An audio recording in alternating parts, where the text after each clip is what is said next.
Good morning. This is Bren Sheehan in beautiful San Francisco with Modern Domainer magazine. I'm here this morning with Jothan Frakes. Of course, the first question I have for you obviously involves domaining. How long have you been in the industry? I've been at this since 1993, so a good 14 years. Wow, that's a long time. What would you say you like most about domain names and the domain name industry? I really enjoy it because it's an opportunity-rich environment. There's, every time that there's some sort of an opportunity crops up and then new development happens, it's just wide open and rich with opportunity. And I see a lot of really great people in the industry too. So it's really that's what I love about it. Here's a newer buzz name going around, but what do you feel about domain tasting?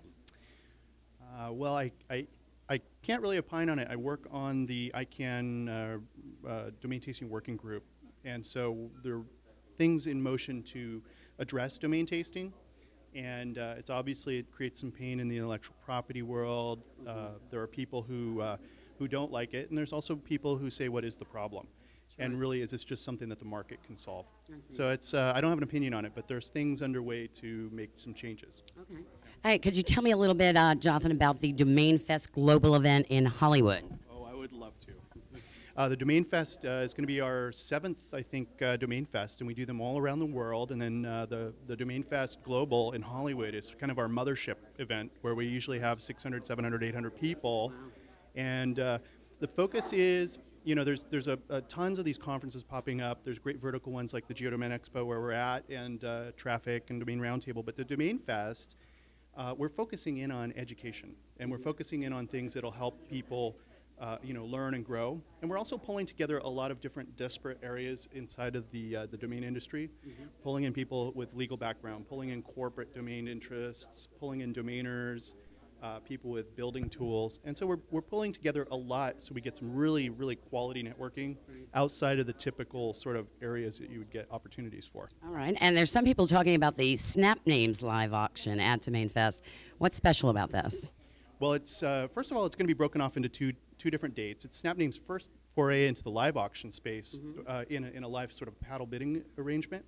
And there's a lot being done to kind of work on making sure that it's exciting, that there's some captivating content happening in the midst of the auction. It's split up so you don't have buyer fatigue and those sorts of things where people might leave leave. And there's going to be some really amazing, top-tier, high-quality domain names. And so we're always looking for new ones. And we're always getting good buyers to come and buy them. So it's going to be a very robust premier space. Oh, terrific. Sounds exciting.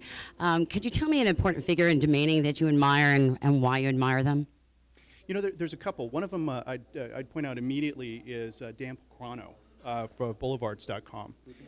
He was a very early adopter, and he saw tremendous value in registering geodomains, in registering the various different cities. And I think he's responsible for most of those in our industry. He's an amazing guy, a visionary guy. Another guy is that I respect a lot is Frank Schilling, who just fantastically liquid in this market, just lots of successes. But he's got a class and way about him that people should aspire to. You don't learn that kind of thing. It's just kind of in him, and he's a very good speaker and. It's just a good guy in general. Well, hopefully someday I'll meet those gentlemen. Yep. And if you could create your new TLD, what would it be and kind of why? Well, I get the opportunity with all the involvement I have with the ICANN meetings and the experience I have in the industry. I have people show me their applications to vet them against the new upcoming process of new GTLDs, which is going to be completing about 2009. So far to date, and usually I see about 10 every month, I've seen about 55 different applications for different strings ranging from .news, .music, lots of TLDs in different characters. For example, a lot of Chinese focus, a lot of Arab language focus. And so different languages are looking at new opportunities as new top-level domains. Well, thank you so much, Jothan, for your time and your quite interesting answers. For the 2008 Domainer Yearbook, this is Bren Sheehan at the spectacular W Hotel San Francisco.